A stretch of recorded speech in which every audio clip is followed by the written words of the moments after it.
Georgia Tech quarterback Joe Hamilton is a thrill waiting to explode. This senior has now totaled more than 10,000 yards and 79 touchdowns. The shootout is next.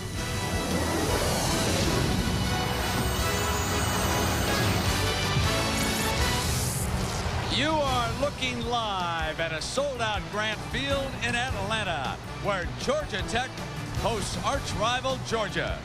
This ancient rivalry is 106 years old, and at stake, bragging rights for an entire season. And now the rambling wreck of Georgia Tech filing out of its locker room and ready to come on to the field. Good afternoon and welcome everybody with Gary Danielson. I'm Brent Musburger. Folks, if you like offense, you come to the right place. Between them, these two teams average 907 yards of offense, which means, Gary, defense becomes a huge issue. Can either of them shut down the other team's offense? Brent, they're giving up 800 yards, though, between them.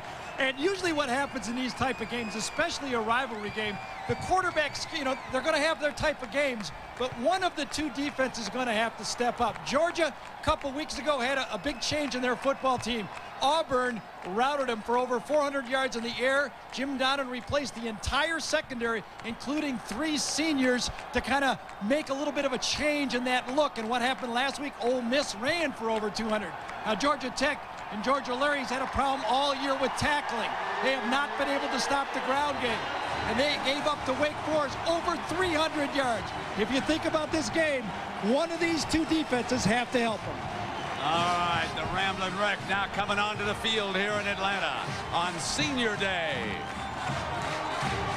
14 seniors introduced for the final time, and the biggest ovation for Joe Hamilton from Alvin, South Carolina, embracing his mother, Ginger.